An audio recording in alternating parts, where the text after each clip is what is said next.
Hi, எல்லோரும் நல்லா இருக்கீங்களா? Good evening. இப்போ தான் பாப்பாவை ஸ்கூல்லேருந்து கூப்பிட்டுட்டு வந்தேன். என்னென்னா பாப்பாவுக்கு மேக்ஸ் கொஞ்சம் வரல. ஏன் அப்படின்னு தெரியலை. ஏன்னா எனக்குமே சின்ன பிள்ளையில இந்த மேக்ஸ் சுத்தமாக வராது.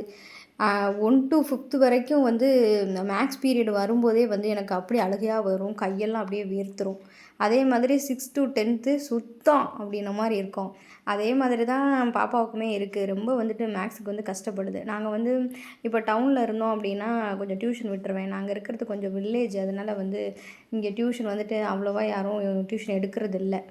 நானுமே தெரியாத கொஷின்ஸ்லாம் நிறைய யூடியூப்பில் பார்த்து தான் பாப்பாவுக்கே சொல்லித்தரேன். என்னால் அவ்வளோதான் முடியுது. ஏன்னா மேக்ஸை பொறுத்த மட்டும் ஃபார்முலா அப்படி இப்படின்னு நிறைய இருக்கும். அதெல்லாம் தெரிஞ்சால் மட்டும்தான் நம்ம மேக்ஸ் போட முடியும். மற்ற சப்ஜெக்ட் எல்லாமே நான் சொல்லி கொடுத்துட்றேன். ஆனால் மேக்ஸ் மட்டும் எனக்கு ரொம்பவே சிரமமாக இருக்குது. மேக்ஸு சரியாக போட மாட்டேறான்னு சொல்லி அவங்க மேம் கிட்ட சொன்னேன் அப்படின்னா, வீட்டில் நல்லா சொல்லிக் கொடுங்க அப்படின்றாங்க. வீட்டில் நான் சொல்லிக் கொடுக்குற மாதிரி இருந்தால் அங்கே எதுக்கு ஃபீஸ் கட்டணும்? அவங்கக்கிட்ட போய் கேட்டோம்னா அந்த பதில் தான் வருது. வேறு பதிலே இல்லை. பார்ப்போம், கொஞ்ச நாளில் கொஞ்சம் பிக்கப் ஆகுதா பாப்பான்னு பார்க்கலாம். பாப்பாவை ஸ்கூல்லேருந்து கூப்பிட்டு வரும்போது வழியில் ஒரு செடி ஒன்று பார்த்தேன். அந்த செடி மல்லிகைப்பூ மொட்டு மாதிரி இருக்கும். ஆனால் மல்லிகைப்பூ மாதிரியே தான் இருக்கும். கொஞ்சம் பெரிய பூவாக பூக்கும். அது கண்ணு நான் எங்கேயும் பார்க்கல. அதனால் அங்கேருந்து அந்த பதியம் போடுற மாதிரி அந்த கொப்பை மட்டும் ஒடிச்சிட்டு அதை ஊண்டி வச்சோம். சரி, வரதா இருந்தால் வரட்டும், இல்லைன்னா பார்த்துக்கலாம் அப்படின்னுட்டு. அப்புறம் வேலையெல்லாம் முடிச்சுட்டு டீயை போட்டு எடுத்துகிட்டு வந்தேன். சரி, காத்தாட உட்காந்து குடிப்போம் அப்படின்னுட்டு. நமக்கு ஃப்ரீ டைமு காப்பி குடிக்கிறதுக்கு அப்படின்னு சொன்னால் சத்தியமாக கிடையவே கிடையாது நான் சொல்லுவேன். அவங்கெல்லாம் காப்பியை நல்லா சூடாகவே குடிச்சிருவாங்க. ஆனால் நம்மளால் மட்டும் அந்த காப்பியை சூடாக குடிக்கவே முடியாது. ஏன்னா 28 பஞ்சாயத்து. நான் காப்பியை ஆற்றிட்டு வச்சுருக்கேன். பாப்பா இங்கிட்டு ஓடுது, அங்கிட்டு வருது. ஐயோ, அதை பதில் சொல்கிறதுக்கே எனக்கு நேரம் சரியாக போச்சு. ஹோம்ஒர்க்கு பண்ணுறேன்னு உட்காந்துருந்துச்சு. ஆனால் ஹோம்ஒர்க்லாம் பண்ண மாதிரி இல்லை.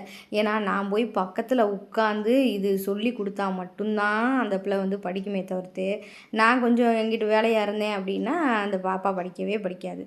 சரி, நாங்கள்லாம் காப்பி குடிச்சிட்ருக்கோம். அது உட்காந்துச்சு. சரி, காப்பியை குடின்னு சொல்லி விட்டுட்டு இருந்தோம்னா, இல்லை நான் கொஞ்சம் நேரம் கழித்து படிக்கிறேன் அப்படின்னுச்சு. எனக்கு கோவம் வந்துருச்சு. அந்த அன்னைக்கு கொஞ்சம் லேசாக அடிச்சிட்டேன்.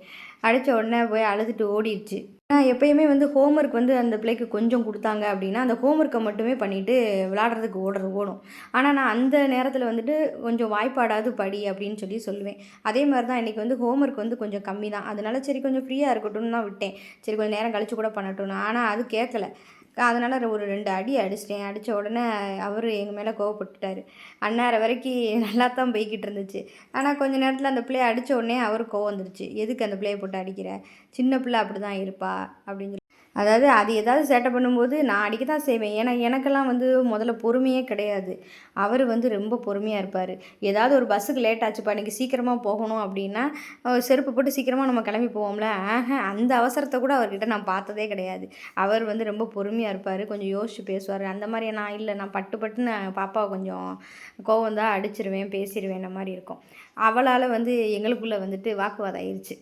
சரி, அதான் சொன்னேன். நான் கண்டிக்கும்போது நீங்கள் எதுவுமே சொல்லக்கூடாது. ஏன்னா நான் கண்டிக்கும்போது நீங்கள் சொன்னீங்கன்னா அவள் செல்லம் பண்ணுவா.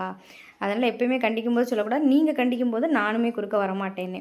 வேறு ஏதோ சமாதானப்படுத்தி அந்த பிள்ளைய படிக்கிறதுக்கு கூப்பிட்டு வந்துட்டேன். ஆனாலும் நம்ம வீடியோ எடுக்கிறதுனால அவள் கொஞ்சம் படிக்கிறதுக்கு யோசிப்பா. அதனால் போதும், இதோட வீடியோ போதுன்ட்டு நானும் எடுத்து வச்சுட்டு பாப்பாவுக்கு சொல்லிக் கொடுக்க ஆரம்பிச்சேன்.